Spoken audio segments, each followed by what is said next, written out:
Hello again. I am Zeb Sanders III. Welcome to the second part of my presentation proving human conformity to the first four stages of the seven-stage universal law, which I first revealed in 1992. In part one, I proved human compliance to the fourth stage of the process. Here, I will address human conformity to stages 2 and 3. In case you're wondering, Stage 1 marked the divine's act of intervening itself, affecting a series of cataclysms which signaled the birth of a new era. To fully appreciate and give due value to what I reveal, you will have to stop, quiet yourself, and contemplate how extraordinarily rare it is to be alive and witness to a once-in-a-thousands-of-years event. You have the opportunity to observe firsthand Source in the process of creating a new earth and a new world. It's happening now, and it's been going on since 1992. We are witness to the beginnings of divine justice being carried out, to a corrupted creation being disintegrated and replaced by a new and unique projection of divine will. You are soon to be conscious participants in this origin story, a story which began with the divine intervention of 1992 and in the realm of humanity by the uttering of a creative phrase. You must come to realize that which most of us have long desired, prayed, and hoped for is here. Source has returned. At this point, my part is to help you see Source at work, to prove its existence, presence, and power, that you will come to know that it exists, that you will come to know it is with us, and that you will come to realize its power. And based upon what you know, you will have faith in its promise and thereby choose to exercise your will and walk in its power, becoming co-creators, inheritors, and managers of the new earth and new world it is creating. This is why I present these teachings, to help you see, know, and understand. I will also serve to guide you through the remaining stages of this seven-stage process. Let me now address the subject of this second part, human conformity to stages 2 and 3 of the seven-stage universal law. In my first video, The Aquarian Era began 1992, the indisputable evidence, discovery of a universal law. I demonstrated that Earth's environment, as represented by global warming, is evolving in perfect accord with the universal law. By proving human conformity, I further substantiate the existence of the universal law and again prove its dominion or power to compel yet another realm of the earth to conform to its directive. In part one of this video, I detailed how President Donald Trump is the embodiment of the fourth stage energies of disintegration. I showed how his very nature, and thus his actions as president, are in perfect accord with the description of the fourth stage. Trump is carrying out the fourth stage instruction to disintegrate the United States and its world order, the current representative of Western civilization. But how do we arrive at Donald Trump? And more importantly, why disintegrate the United States and its world order? Since President Trump's candidacy, there have been numerous attempts to explain his unimaginable ascent, overcoming 16 mostly traditional candidates for the Republican nomination and ultimately shocking the world in victory over the Democratic nominee, Hillary Clinton, to become the 45th President of the United States. Explanations for Trump's 2016 victory have taken into account the worldwide trend in the rise of authoritarian populism, a theory depicting a group of people with a strong nationalist identity who see themselves as the common folk, the rightful heirs and rulers of the nation, and who believe there is a conspiracy to usurp the power of the people by the elite. Thus, they are anti-establishment. They are also likely to be racist, religious bigots, and nativist. the latter term meaning they seek to protect the interest of the established inhabitants of the nation against the interest of immigrants. The theory goes that this group has come to be threatened by gradual shifts in the values, beliefs, practices, and demographics of their society. What they consider normal and acceptable is being violated and overturned. The racial or ethnic makeup of the society is changing, and they are gradually becoming outnumbered. Who is permitted to marry whom is shifting. New or foreign religious belief systems are threatening the dominance of the traditional religion and its practices and holy days, etc. Over time, such changes encroach upon their dominance of the social order and their power to influence the democratic institutions that govern the nation.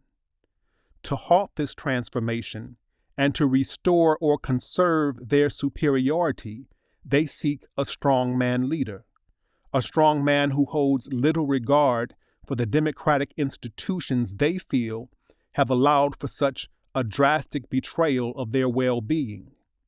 These wayward institutions, Congress, the judiciary, the presidency, political parties and politicians, and mainstream media, have betrayed them, they believe, by bending to the demands of the other, thereby facilitating the violation of their dominant status, their rights, and their livelihood, leading potentially to the takeover by the other of their nation. In the case of the United States, this threatened, betrayed, desperate, and vengeful group is the majority of white people, and their strongman leader is Donald Trump. White Americans' perceived threat to their rule of the nation did indeed move the majority of white people to vote for such a man as Donald Trump. As I'll soon show, the universal law proves this. In fact, it compelled this reaction. There is also conventional proof that white people were moved to elect a savior in the person of Donald Trump to restore order and conserve their rule of the nation. An example of such proof in the form of an academic study also serves as one piece of evidence proving the existence of the seven-stage universal law and its power to compel and direct human society. The study I refer to is titled Status Threat, Not Economic Hardship, Explains the 2016 Presidential Vote. It was conducted by Diana C. Mutz of the University of Pennsylvania's Department of Political Science and Annenberg School of Communication. Mutz introduces her study by declaring, "When the people have spoken, it is critical to understand what it is they have said. Nonetheless, even in high-profile American presidential elections, this important task is typically left to journalists and pundits who are unlikely to have the ideal tools or adequate data to address this question. Because elections are not amenable to experimentation, it is difficult for scholars to make strong causal claims. As a result, most interpretations of election outcomes either rely on cross-sectional associations in survey data or are inferred from aggregate data on voting patterns by geographic areas. Neither approach is the best that can be done." End of quote. By utilizing panel data, the widely acknowledged ideal tool for establishing causal conclusions, Mutz found that, quote, to date, 2017, the dominant narrative explaining the outcome of the 2016 presidential election has been that working-class voters rose up in opposition to being left behind economically. Those who lost jobs or experienced stagnant wages purportedly punished the incumbent party. These claims were made on the basis of aggregate demographic patterns tied to voters' education levels, patterns that could occur for a multitude of reasons. This study evaluates the left behind thesis as well as dominant group status threat as an alternative narrative explaining Trump's popular appeal and ultimate election to the presidency. Evidence points overwhelmingly to perceived status threat among high-status groups as the key motivation underlying Trump support. White Americans' declining numerical dominance in the United States, together with the rising status of African Americans and American insecurity about whether the United States is still the dominant global economic superpower, combined to prompt a classic defensive reaction among members of dominant groups. End of quote. White fear of losing their dominant position in the American social order due to perceived black advancement, along with the decline of the white population, led whites to vote for a person they believe can conserve, if not restore, their rulership of the nation. Later I'll show, as I did in part 1, that by design of the universal law, this customary and habitual reaction to perceived black advancement, white backlash, was anticipated and is being utilized in disintegrating the very social order it is seeking to preserve. This signals an intelligence at work. To be clear, source determined what it desires to create, placed its desire in the very heart, at the very foundation of corruption, the United States and its world order, then allowed the people and institutions of the nation to react to its desire according to their natures or inherent tendencies, thereby exposing themselves for who they are, and then source used those reactions to forward its process of materializing its desire, its intent. Considering the universal law, the limitation of the authoritarian populism explanation, a perceived threat to the dominant group's social status, moving them to elect a savior to remove the threat and conserve their rulership. The limitation of this explanation is revealed in that it doesn't take into account the greater reality underlying and driving planetary change since 1992, which is to say, such an explanation does not reach to the level of cause, but explains only its effect or expression. Find the cause, find the future. The authoritarian populism theory, as applied to the United States, tells us that it is white people's perceived threat to white rule that is the cause of the Donald Trump presidency. At the national level, the role of the strongman leader, Donald Trump, is to stop the threat to white supremacy, to halt the perceived overthrow of white hegemony, and to return control of the nation to white rule. Hence, make America great again. At the global level, the role of the strongman leader is simply to put the interest and prosperity of the nation first and to unburden it of global concerns. Hence, America first. Taking the national and global goals together, we are presented with a vision of white nationalism. Find the cause, in this case, whites' perceived threat to their rule. Find the future, white nationalism. Supposedly, such a vision can only be sustained by transforming the presidency into an autocracy. In other words, the takeover of American democracy, one person, one vote, by transforming its democratic institutions through Trump into an authoritarian state, ruled by one person having absolute power. Yet whether we sustain American democracy or it descends into an autocracy, we are left with the unenlightened devices of a long-stained humanity. In either case, the white superior, black inferior hierarchy that is the founding principle of the nation remains. Find the cause, in this case the founding principle. Find the future, the continued oppression and inhibition of the development and ascent of black folk.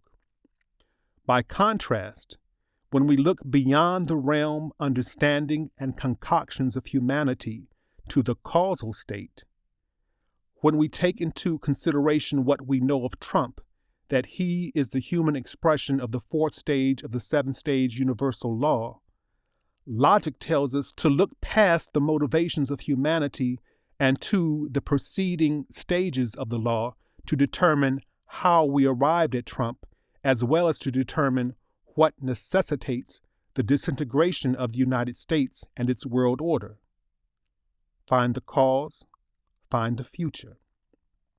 Acknowledging the power and intelligence of the law as thus proven in my 2 prior videos, we note that Source intervened in the evolution of the planet, including in the affairs of humanity, in 1992, instituting its own plan, a 7-stage process reconfiguring the earth and reorganizing human society to reflect its will.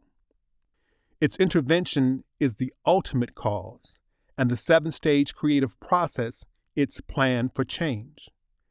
This plan in 2016 required Donald Trump to make room for the new world it is creating. Taking this into account, that Donald Trump is performing a specific function in a grander scheme, and that his role is to make room for that which Source is bringing into existence, then we must reframe our question to align with the primary focus of Source's intent. Accordingly, what we seek to know is not so much how do we arrive at Trump and the necessity to disintegrate the United States and its world order, but more precisely, we seek and need to know what specifically is Source creating and how do we figure into its process.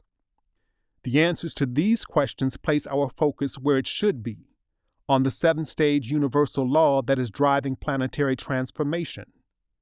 Find the cause, the 7-stage divine intervention, find the future, the 7th-stage physical manifestation of Source's desire and intent.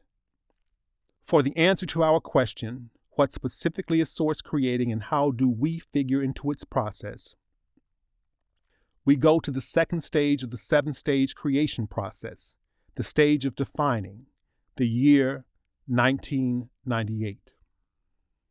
The seed idea of 1998 reveals what Source is creating through its 7-stage universal law. It contains the answer to our questions. Be patient and don't jump to conclusions. Hear me out and let me walk you through this. Remember, there are 7 stages. Whatever the seed idea of 1998, its coming into being must be demonstrated during the 3rd stage of generation. And as a direct result of its coming into being, it must generate the destructive element, the 4th stage energy embodied as Donald Trump, which serves to make way for its further development. We find the seed idea in an October 5, 1998 commentary in the New Yorker magazine, again demonstrating that there is an intelligence at work, orchestrating the entire 7-fold process of creating a new earth, a new social order, and birthing a new people. Source chose the most appropriate medium through which to convey its seed idea to humanity, a medium with a great degree of permanence and reliability, one that could be easily accessed and through which the seed idea could travel by way of discussions and commentary. Source chose the medium of written language, and it chose the most appropriate master of written language to proclaim its intent, a figure whose worldview aligned perfectly with its will, intent, and message as conveyed in the seed idea. Here at the 2nd stage of defining, Source chose the Black woman writer Toni Morrison to declare its seed idea for humanity.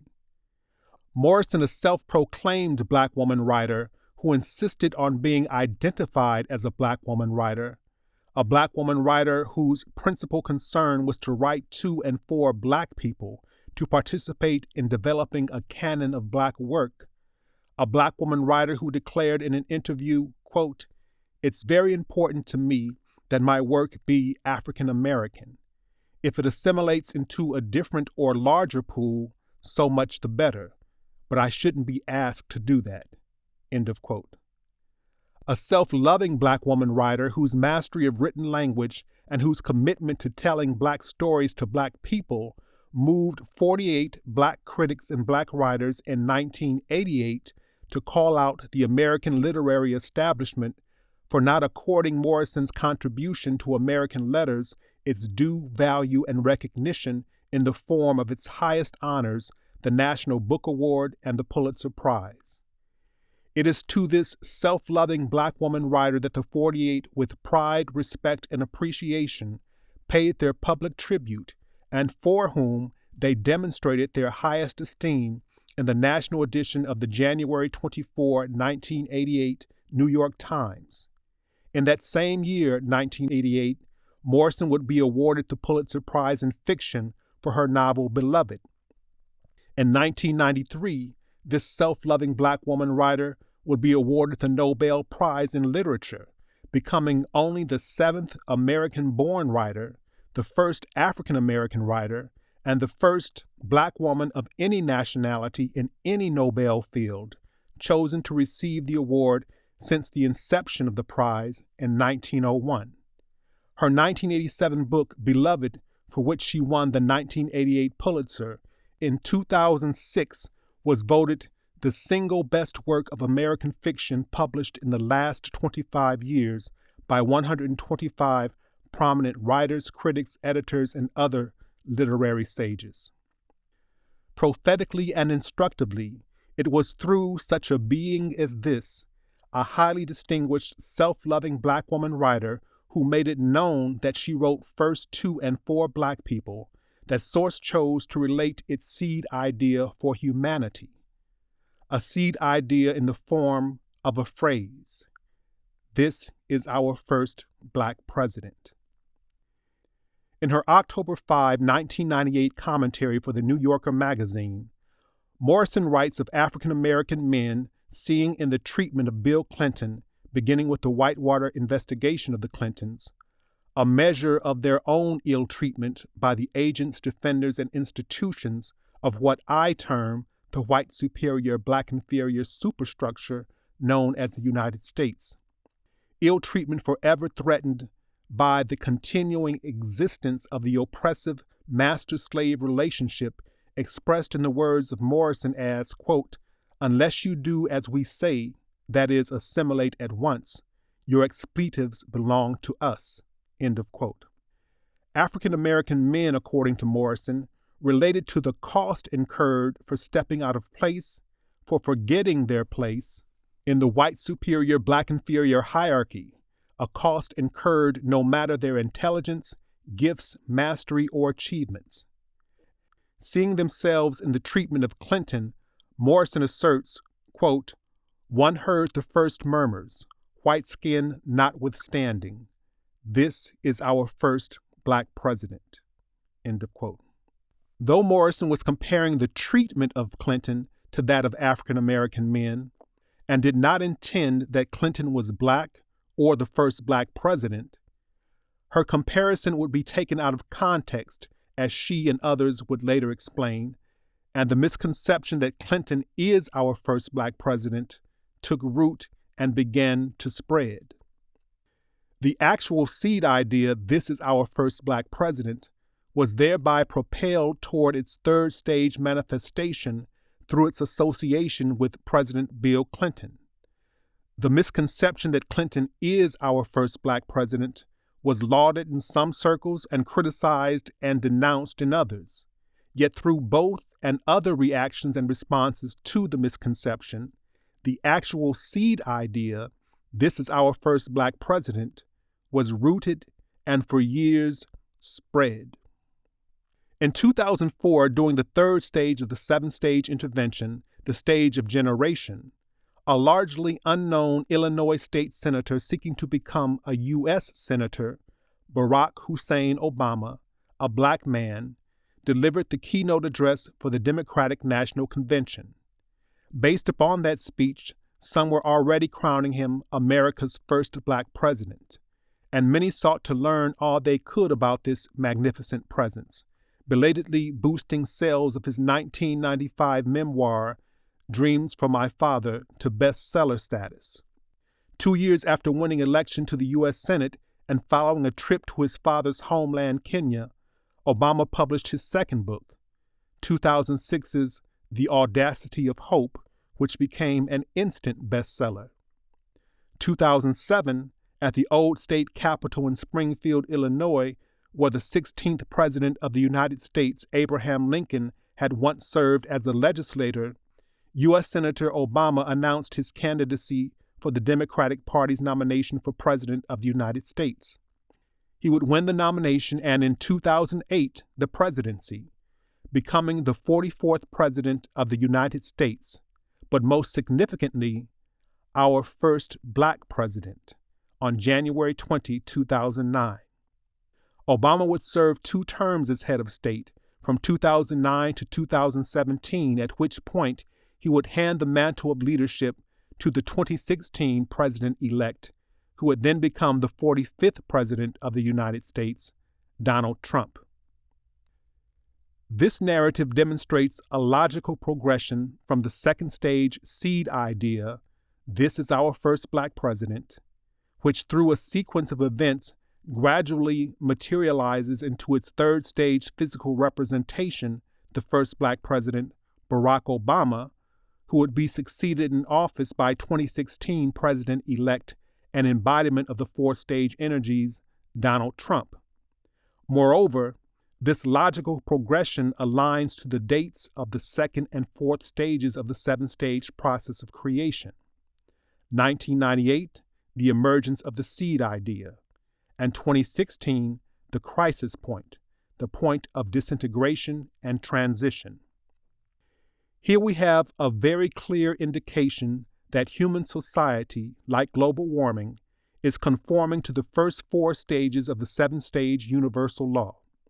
Yet there is one more criterion that must be met to prove beyond doubt that Source is indeed intervening in and directing human affairs. As with Donald Trump, it must be demonstrated that the energies of the second and third stages work through the persons of Toni Morrison and Barack Obama. With Morrison, as she represents the pronouncement of the divine word, the second stage energies working through her are confirmed by that word going viral and evolving into its third stage human expression, Barack Obama. Therefore, Barack Obama's conformance to the description of the third stage energies will not only confirm his embodiment of those energies, but will also attest to Morrison having uttered the seed idea which materialized in his presidency. As the stages of the universal law are interrelated and work together to reproduce the divine idea in material form, Obama's conformance must also directly lead to or generate the presidency of Donald Trump. Let us now consider how closely this narrative of Toni Morrison's utterance calling forth the presidency of Barack Obama corresponds to the energetic blueprints, the descriptions of the second and third stages. To remind you, my description of the second stage, the stage of defining, in my 1998 book reads, "At this point in the process, the tone for the era is set. The idea or nature of its energies is presented, however abstractly. In this instance, it is indeed the Word, as in the beginning was the Word, that conveys the idea and nature of what Source is creating. This is our first Black president. And yet this phrase is an abstraction, a symbol summarizing the essence of what begins the process of coming into being during the third stage, but which doesn't reach full maturity manifesting in its intended form until the 7th stage, the stage of completion. I'll return to that later. The point is, we have a seed idea or instruction. This is our first Black president. Proving the existence of the universal law I reveal, as well as its power to compel universal conformity to its 7-stage process, the seed idea, after being declared and taking root, went forth and through popular discussion spread far and wide. It began to grow and evolve according to the third stage of generation. It clearly followed the first procedure in my description of the third stage. Again from my book, And Now There is Aquarius, quote, "The idea once defined is then sent forth to be brought into existence," end of quote. We witness this process as the seed idea, "This is our first Black president," going viral, that is, being sent forth. It would begin the process of being brought into existence, as I recounted earlier, through the political evolution of Barack Obama, from state senator to U.S. senator, through his candidacy for the Democratic nomination, his winning the nomination and becoming the Democratic candidate for the presidency of the United States, through the general election to his attainment of the presidency, the third stage form of the second stage seed idea, Obama, our first black president. As the seed idea materialized through the political evolution of Barack Obama into its third stage form of Obama as first black president, it should have produced signs of it agitating and beginning the process of disintegrating its host, the United States, per my 1998 description of the third stage energies. Quote, at this third stage, the existing organism, the United States, on which it is acting is subtly but visibly broken down, which is to say disintegrated. The process starts at this stage. The defined idea, at this point Barack Obama, acts as an adjutant. An adjutant is anything that causes something to move vigorously or violently, producing a state of high activity, excitement, unrest within the existing organism, effectively and efficiently freeing its components. Again, disintegration or loosing. And let me read that quote one more time without the parentheticals. It reads, at this third stage, the existing organism on which it is acting is subtly but visibly broken down. The defined idea acts as an adjutant, producing a state of high activity, excitement, unrest within the existing organism, effectively and efficiently freeing its components. End of quote. The United States is the organism upon which Obama acted. Becoming the first black president, Obama broke down a 220-year tradition of white male governance that signified the racial and gender hierarchy of the United States. En route to the office, during his campaign, Obama indeed elicited a high degree of excitement. He elicited hope for a profound change in the workings of Washington, hope for the end of the inequality and injustice permeating and plaguing the nation, hope that a united, multiracial, multi-ethnic, and multicultural nation could be realized, and for the truly desperate, unable or unwilling to see and cope with things as they are, seekers of relief from the difficult work required to exorcise the perception of black people held from the founding of the nation as inferior, criminal, and reprehensible, seekers of relief from the difficult work required to exorcise even an anti-black hostility, Obama elicited the illusion that with his election, America had become a post-racial society. The fact that this black man had a real chance at being elected president excited the black electorate, producing the highest black voter turnout in history at 69.1%, which, making for another historical first, exceeded white turnout at 65.2%. Further, the excitement and high activity he elicited during his campaign was reflected in the number of votes cast in his favor, 69,498,516 according to the Federal Election Commission, the highest popular vote count in United States history. Yet, the United States is the United States. Just as Obama elicited excitement from the majority, the first black president elicited excitement in the form of unrest from a host of anti-black white supremacists. The law of transition, the seven-stage process we are presently undergoing, demands that in order for a new world to be birthed, the existing core principle or animating spirit of the present world must be discharged so that the spirit of Source's new law can incarnate and gradually reorganize into a new creation, that which remains of the present world after its partial disintegration. Therefore, the prospect and eventual reality of a black president, an adjutant to the very soul of the United States, began the release or freeing of the white superior, black inferior animating spirit upon which the nation was founded. The beginning of this release, one of its expressions, was realized in the organized opposition to the first black president, which arose not quite a month after his inauguration. In February 2009, a Tea Party was called forth to protest the Obama administration's $75 billion plan to reduce the monthly payments of the 9 million homeowners then facing foreclosure. From this initial summons, the Tea Party movement emerged.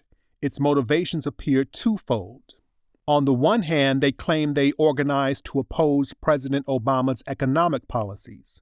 However, on the other hand, we saw their rallies, and we saw their degrading anti-black images and declarations. In a 2009 NBC Nightly News interview, former President Jimmy Carter felt moved to share his assessment of the blatantly anti-black protest against the United States' first black president. Quote, "I think an overwhelming portion of the intensely demonstrated animosity toward President Barack Obama is based on the fact that he is a black man, that he's African American. I live in the South, and I've seen the South come a long way, and I've seen the rest of the country that shared this South's attitude toward minority groups at that time, particularly African Americans. But that racism and connection still exist, and I think it's bubbled up to the surface because of a belief among many white people, not just in the South, but around the country, that African Americans are not qualified to lead this great country. It's an abominable circumstance and grieves me and concerns me very deeply." End of quote. Another response to the seemingly twofold motivations of the Tea Party comes from a Vox.com article dated July 7, 2016, titled, "How Southern Racism Found a Home in the Tea Party." Angie Maxwell, Associate Professor of Political Science and Director of the Diane D. Blair Center of Southern Politics and Society at the University of Arkansas, concludes from findings of a 2012 study and a 2010 study conducted by the center, quote, "In sum, when Tea Party activists argue that they are motivated by economic concerns, these claims may be true, but largely in the non-South. In the South, the motivations for Tea Party membership continue to follow historic white animosity toward African Americans." End of quote. Moreover, contrary to the claims by supporters of the movement that a small group of extremists propagate the racism on display, the Southern Tea Party, defined by Maxwell as the 11 states of the former Confederacy, make up 56% of Tea Party members nationally, according to the 2012 survey. Therefore, it is the majority of Tea Partiers, not a fringe, who harbor old-fashioned racism, which Maxwell defines as willingness to say on a survey that African Americans are lazy, untrustworthy, and unintelligent. In addition to this anti-black majority of Tea Party members, non-members who sympathize with the Tea Party, a larger group than those holding official membership, were found through the 2010 study to manifest a greater degree of racism, though their racism was more symbolic, meaning that instead of being willing to state on a survey that African Americans are lazy, untrustworthy, and unintelligent, non-members hold resentment toward African American advancement, and they deny that Black people in America face barriers to advancement that white people do not. Findings from a Florida State University study appearing in the May 2015 volume of Social Science Research titled Anti-Minority Attitudes and Tea Party Movement Membership by Daniel Tope, Justin Pickett, and Ted Chiricos, as related by Tom Jacobs in his article Racial Resentment Drives Tea Party Membership for psmag.com dated June 2017 show, quote, "At least to some degree, the Tea Party movement is an outlet for mobilizing and expressing racialized grievances which have been symbolically magnified by the election of the nation's first Black president. The findings suggest that among conservatives, racial resentment may be a more important determinant of membership in the Tea Party movement than hard right political values. End of quote. Furthermore, the study finds that this racial resentment is directed specifically at Black people. The Tea Party was one group stirred into existence per the energetic dynamics of the third stage, as these energies manifested in the person of America's first Black president. Another such group, some of whom became Tea Party members, is the Birthers. They too demonstrate that, quote, the defined idea, at this point Barack Obama, acts as an adjutant, producing a state of high activity, excitement, unrest within the existing organism, the United States. Questioning Barack Obama's loyalty to the United States and later his citizenship, and thereby his fitness or right to run for state and national offices, originated in 2004 at the suggestion of political candidate Andy Martin that Obama was an undercover Muslim. Various versions of Martin's claim went viral during 2007 after Obama announced his intention to run for the 2008 presidency. The Obama campaign felt compelled to respond and counter these claims by emphasizing Obama's commitment to the Christian faith. It was during the Democratic primary in the spring of 2008, as the Obama train picked up speed and it became clear it was pushing the forces of Hillary Clinton into retreat, that die-hard Clinton supporters seized upon the dying strains of rumors branding Obama Muslim. Yet, Clinton supporters would try a different tactic. Instead of seeking to elicit fear in the minds of voters as to where Obama's loyalty lay, the Clinton supporters suggested that Obama was ineligible to run for president, and he was ineligible because he was not a U.S. citizen. He had been born outside of the United States.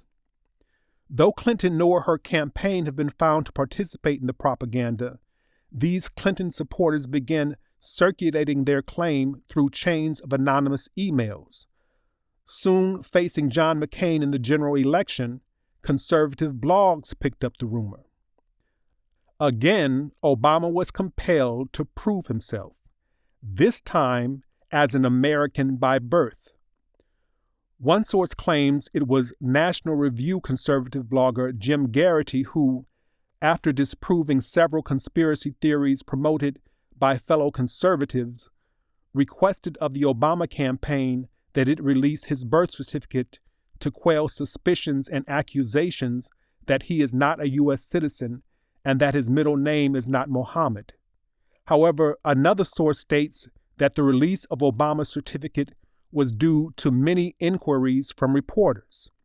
Either way, the Obama campaign on June 12, 2008 responded by launching the website Fight the Smears, which presented to public view Obama's short-form birth certificate, the certification of live birth showing Obama to have been born in Honolulu, Hawaii, August 4, 1961. The effort was to no avail. Those claiming Obama a non-citizen labeled the document a forgery and continued to circulate claims of his ineligibility to run for office. Now, please keep in mind that I'm documenting how the third stage energies manifested through Barack Obama, more specifically at this point that the first Black president generated unrest per the description of the third stage. The defined idea acts as an adjutant, producing a state of high activity, excitement, unrest. I have already documented the excitement he generated by way of Black voter turnout and the highest vote count in United States history. Now I am documenting the unrest materializing as the white backlash against his presidency, all to prove his conformance and, by extension, humanity's conformance to the universal law. Now let us return to the narrative. Obama was elected the 44th President of the United States on November 4, 2008.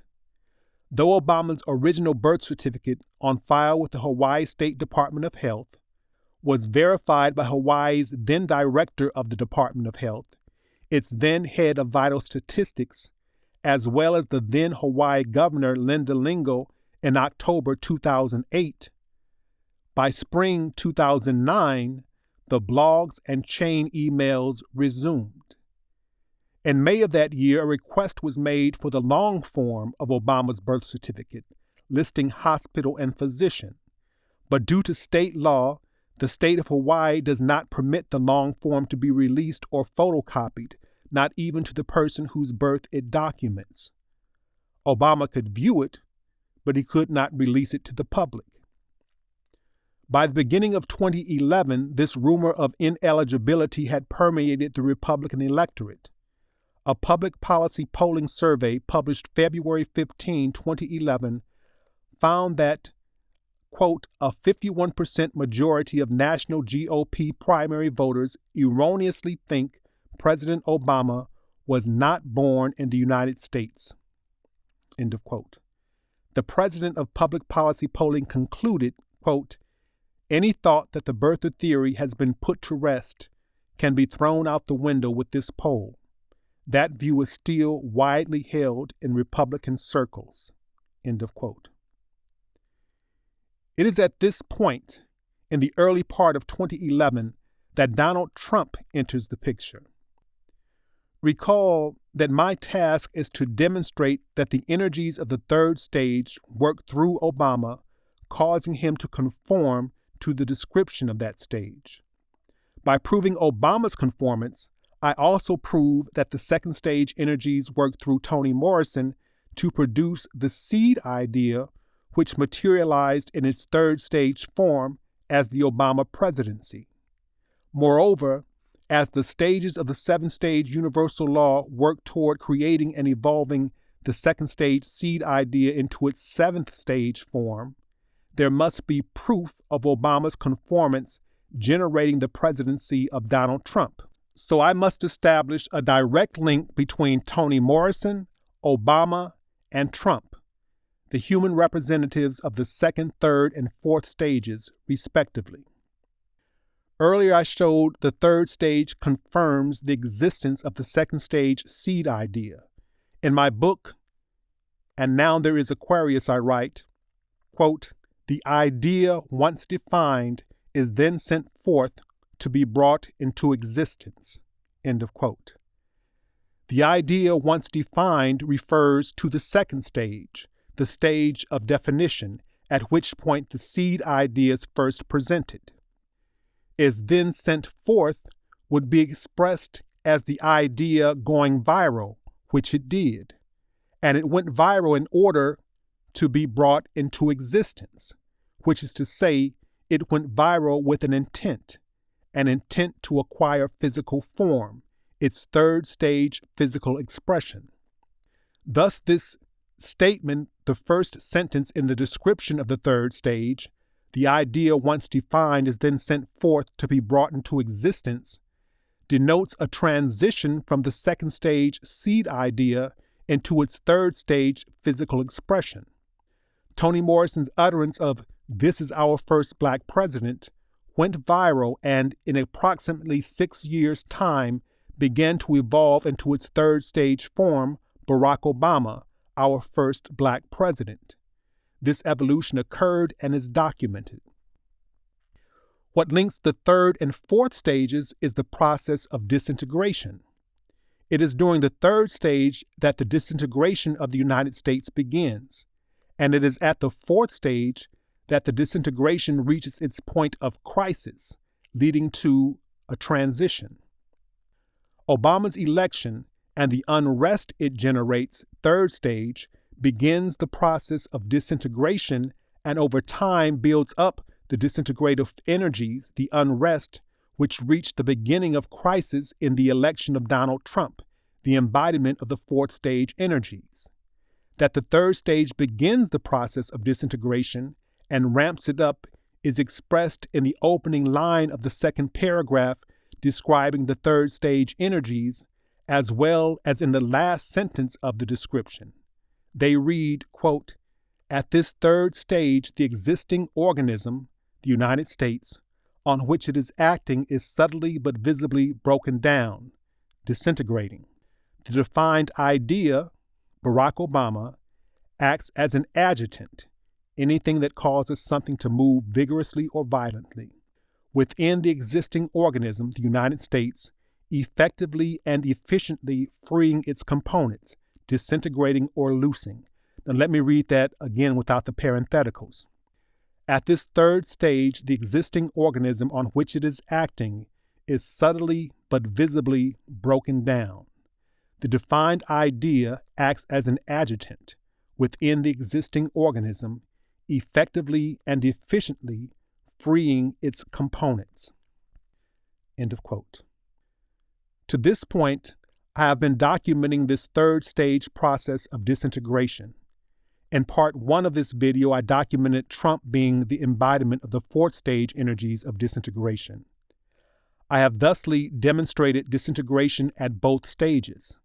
Its beginning stage during the third stage of generation, as generated by the presence of America's first Black president, Barack Obama, and in its stage of crisis during the stage of transition, as is being carried out by President Donald Trump. As dictated by the universal law, there is a relationship between the two stages. The third stage generates and builds up the disintegrative energies, the unrest, which reach their point of crisis at the fourth stage, tearing apart the United States and its world order. Now let us witness how this relationship, this link between the two stages as represented by Barack Obama and Donald Trump, materialized in the realm of human society. We now arrive at the time at which Donald Trump publicly joins the unrest generated by the third stage physical manifestation of the second stage seed idea, Barack Obama, our first Black president. On February 10, 2011, while addressing the Conservative Political Action Conference, Donald Trump announced he was considering running for the 2012 presidency. Trump would begin his crusade of spreading the birther gospel beyond Republican Party circles to the general public via television talk shows, interviews, Twitter, and online videos. He now demanded that President Obama release his long-form birth certificate. On a March 23rd appearance on ABC's The View, Trump would ask, why doesn't he show his birth certificate, and suggest there's something on that birth certificate that he doesn't like. In April of 2011, a Fox News poll found that 40% of United States voters think there is cause to wonder whether President Obama was born in the country. This belief was held by 72% of Tea Party members and 63% of Republicans, as well as 41% of independents and 20% of Democrats. Appearing consistent with a public policy polling survey, the Fox News poll found that less than half of Republicans and Tea Party movement members believe Obama was born in the United States, while 37% of Republicans and 41% of Tea Party members believe he was born in some other country. Forced again to show his papers to prove himself American, in the very month the Fox News poll came out, the White House sought a waiver to the state of Hawaii's law restricting publication or copying of long-form birth certificates. The waiver was granted, and on Monday, April 25, President Obama's private counsel picked up the 2 certified copies of his long-form birth certificate. The long-form birth certificate was released to the public 2 days after pickup on April 27, 2011. Upon its release, Donald Trump held a press conference taking credit for having coerced the president to do something that nobody else could do. He bragged, quote, "I'm really happy and honestly I'm very proud that I was able to bring to this point.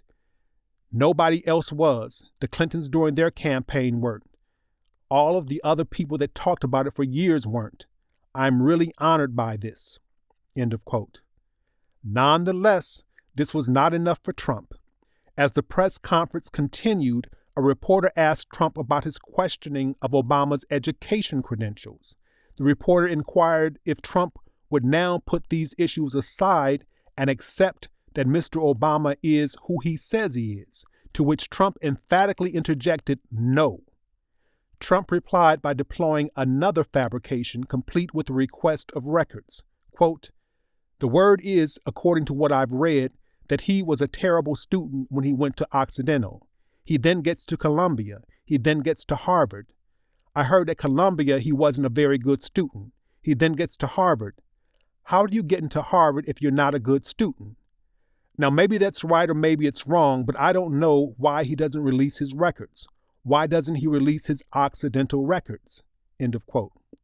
The following year, October 24, 2012, in a tweeted video, Trump offered to pay to the charity of Obama's choice $5 million if the president would release his college records and passport application, lying later on in the day that such records had been released by presidents of both parties. Trump spouted, quote, "President Obama is the least transparent president in the history of this country. There's never been anything like it. If he releases these records, it will end the question and indeed the anger of many Americans. They'll know something about their president. Their president will become transparent like other presidents." End of quote. In that same year, Trump would decide not to run for the 2012 presidency. Instead, he would back Republican Mitt Romney against President Obama. On November 6, 2012, Obama would be reelected to the presidency, defeating Romney.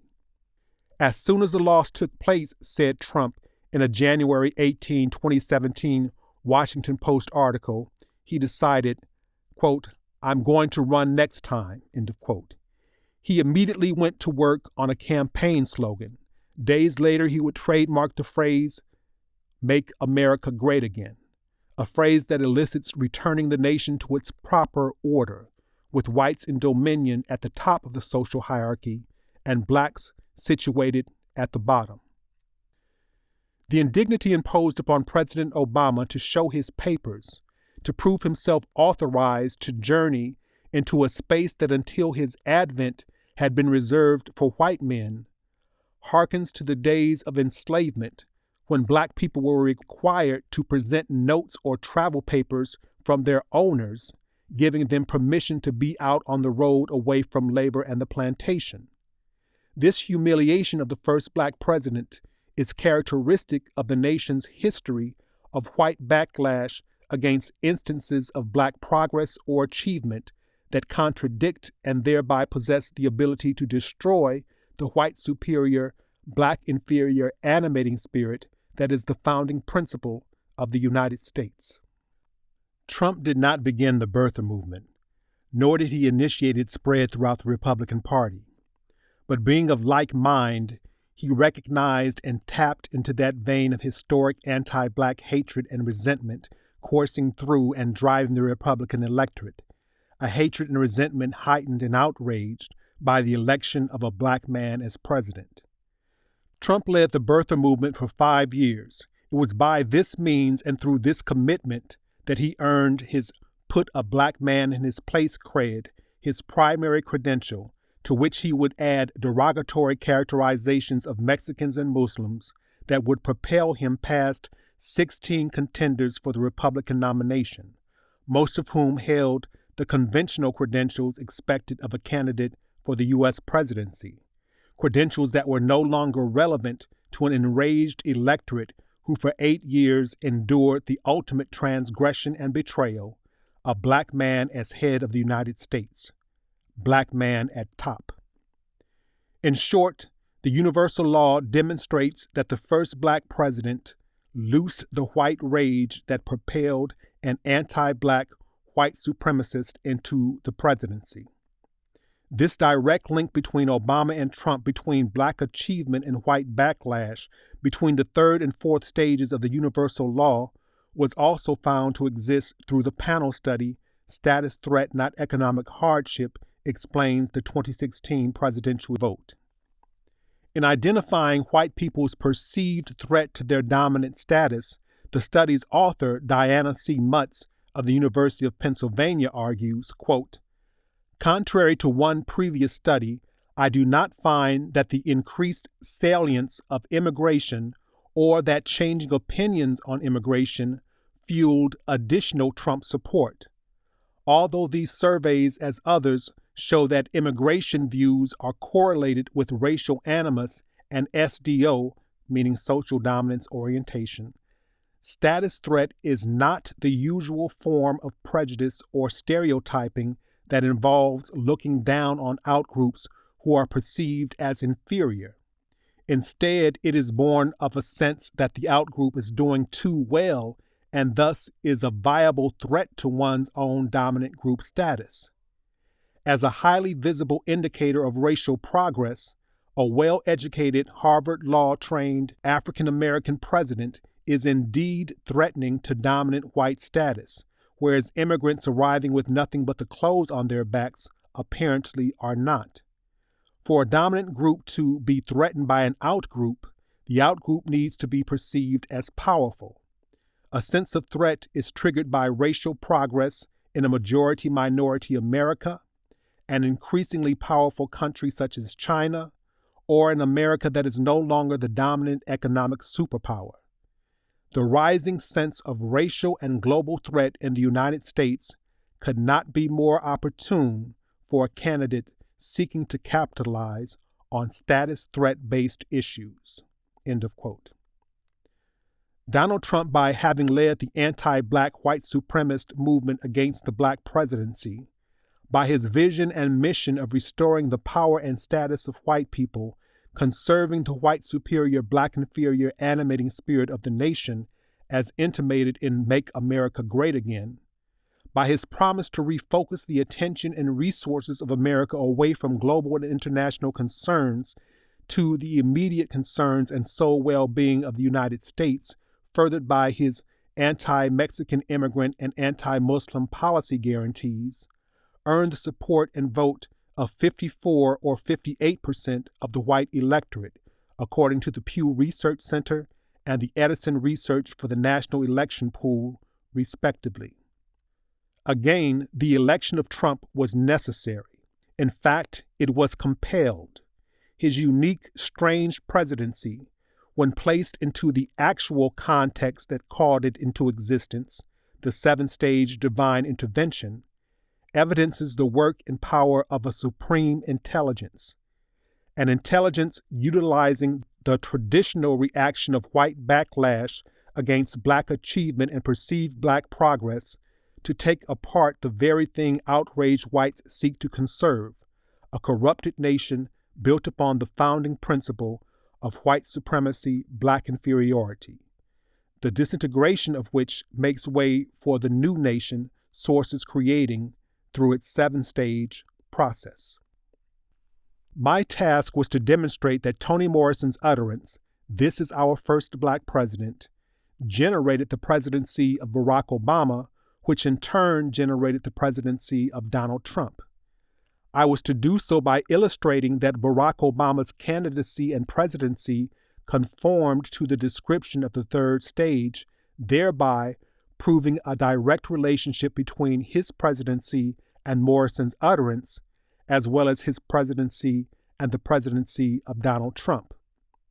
I first illustrated the logical progression of the second stage seed idea, "This is our first black president," gradually materializing as and through Obama's political evolution into its third stage physical representation, Barack Obama, the first black president of the United States, who in turn generated the white rage and unrest resulting in the fourth stage 2016 election of Donald Trump and the crisis of Western civilization brought on by Trump's embodiment of the fourth stage energies of disintegration. Next, I pointed out that Toni Morrison's utterance of the seed idea and Donald Trump's election to the presidency occurred at the inception of the second and fourth stages, respectively. 1998, Toni Morrison uttered the seed idea, "This is our first black president." 2016, Donald Trump, the embodiment of the fourth stage disintegrative energy, was elected president. Finally, I demonstrated that the narrative conforms to the energetic blueprints of the second and third stages of the seven-stage universal law. I informed you that the word uttered by Toni Morrison fulfills the second stage criterion of the seed idea. I then related how this seed idea went viral, was sent forth, bridging the second and third stages, and during the third stage of generation, eventually took human form in the person of Barack Obama, the first black president. I documented Obama fulfilling the function of the third stage per its description. During his candidacy, Barack Obama generated a high degree of excitement and a state of high activity, resulting in the force that would break down the 220-year tradition of white male governance. I confirmed the unrest he also generated by breaking that tradition, stirring anti-black white supremacist activity amongst the defenders of the white supremacy, black inferiority, animating spirit upon which the United States is founded. Finally, I showed how Donald Trump's ascendance to the presidency is directly related to the unrest generated by the United States' first black president, Barack Obama. Thus, I have presented Western civilization's or the United States' conformity to three criteria verifying human development in perfect harmony with the first four stages of the seven-stage universal law. The first criterion, a logical progression. The second criterion, alignment to the dates of the second and fourth stages. And the third criterion, adherence to the descriptions of the second and third stages. This is further proof of the existence of the law and its power to direct the activities of the planet.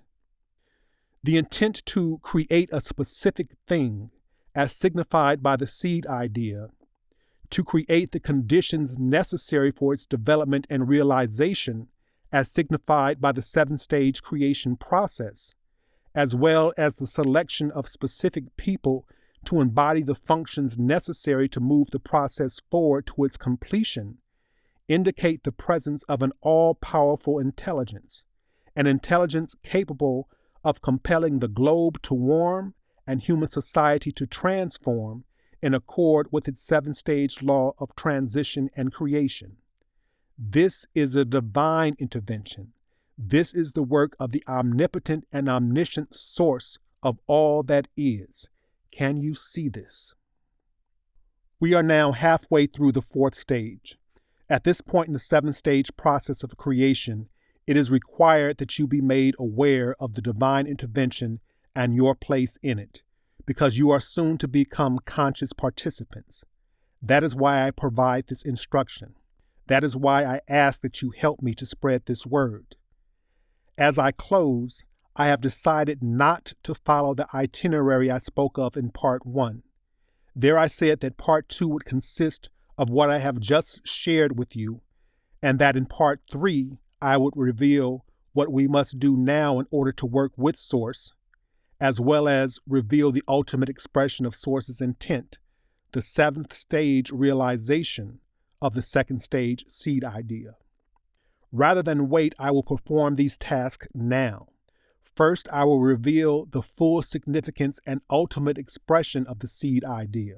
In doing so, I will give full answer to the question governing this discourse.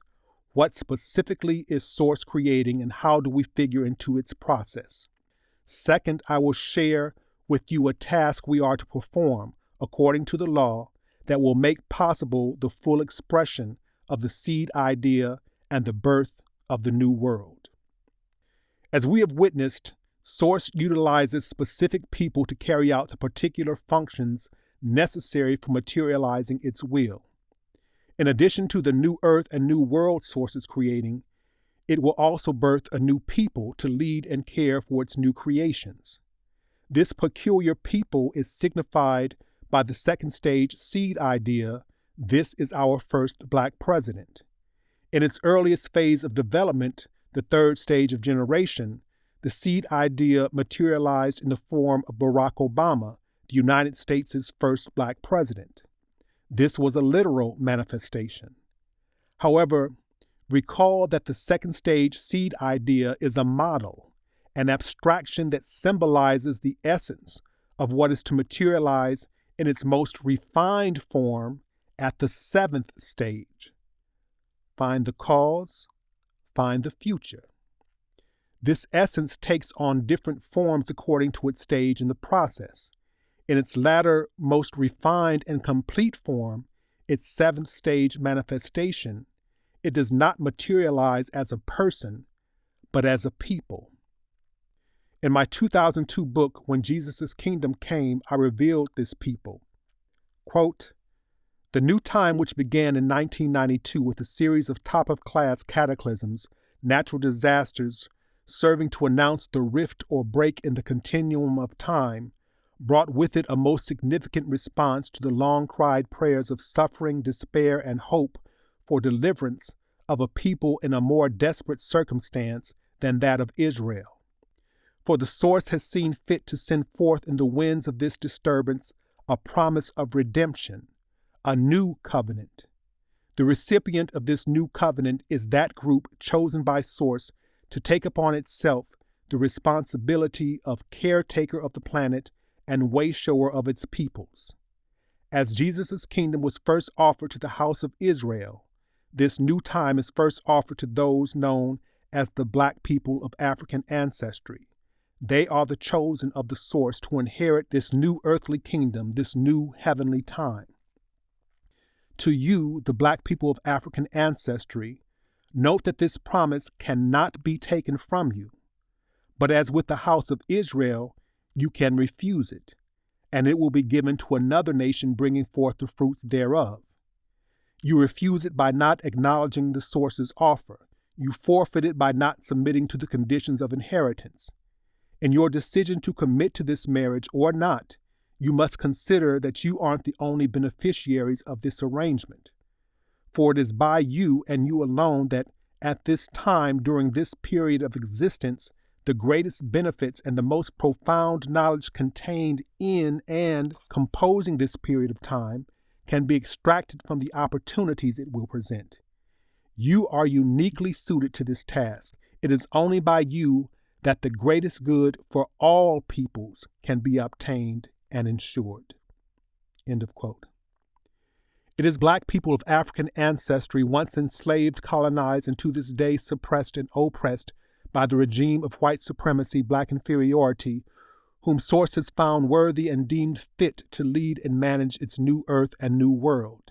It is by us that Source intends to materialize its kingdom on earth.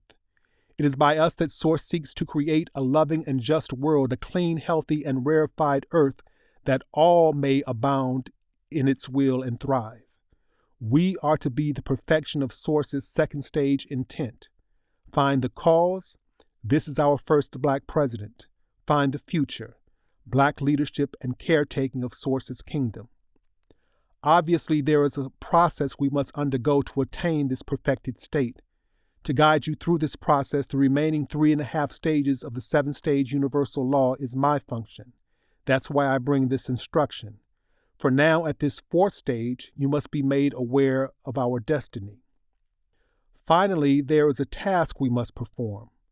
We must stop the disintegrative force at the appropriate time before it completely destroys our nation, leaving us with nothing by which to construct a new world, Source's kingdom.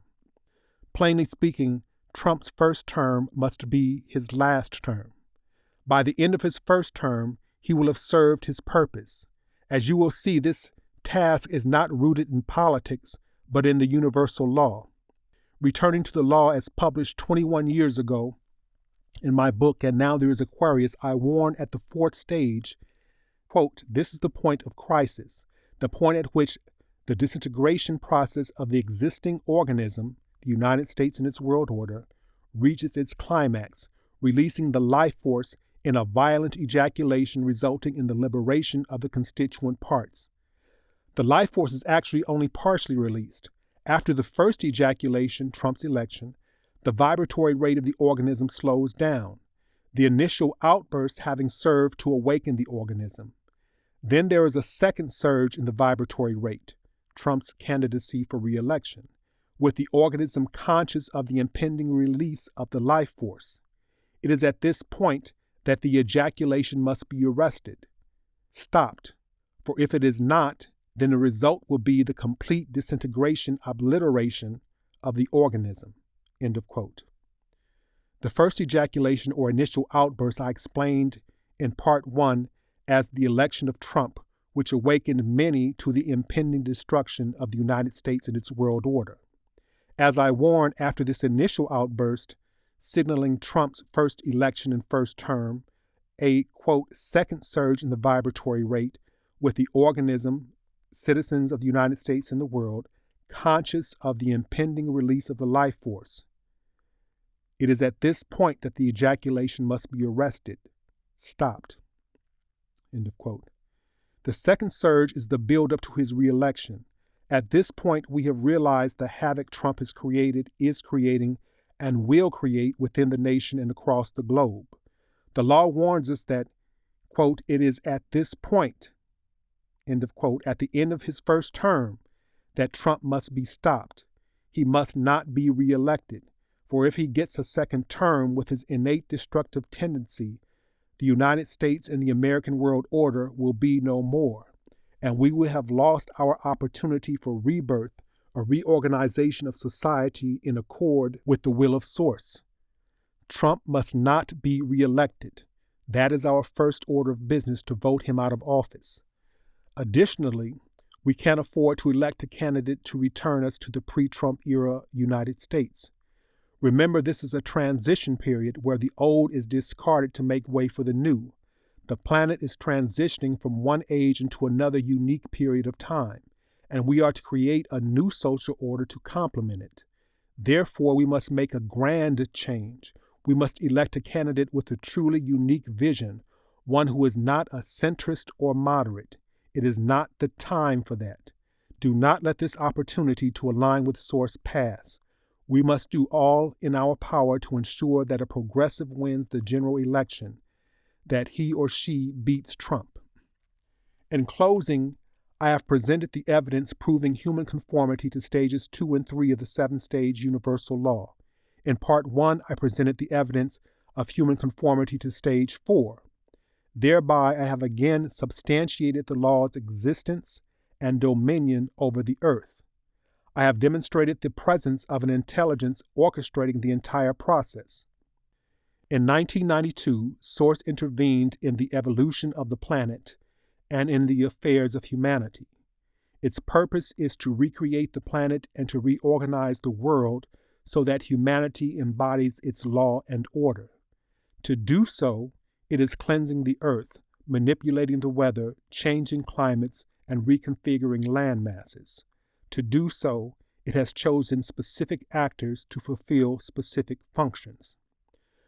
When the time comes for us to make the decision of whether or not to accept the role Source has determined we have earned, the masses of our people should know of the divine intervention, should be aware that Source is here, and should know that upon completion of our rebirth through the remaining stages of a 7-stage universal process, that we are to be the leaders and caretakers of Source's new creation.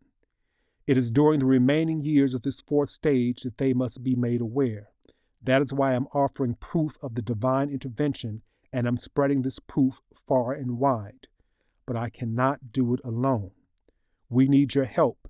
It's imperative that you proactively help to spread the word.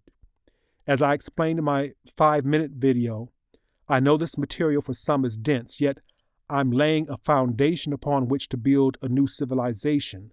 Therefore, the foundation must be sound and reliable. This is a crucial time, a once-in-a-thousands-of-years opportunity.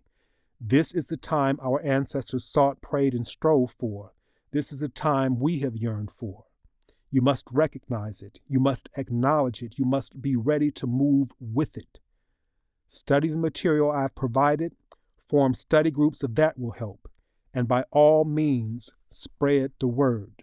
We also need your continued financial support to keep this fledgling enterprise going and growing to meet the ever-expanding need of a mission to materialize Source's kingdom on earth. Spread the word, support the mission, vote Trump out of office. Do not vote for a candidate who seeks to return us to a pre-Trump America.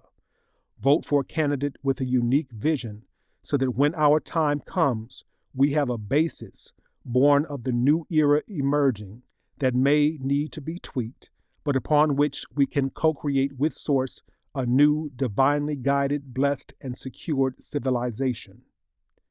Next, Part 3. Until then, blessings, courage, strength, and resolve. Peace.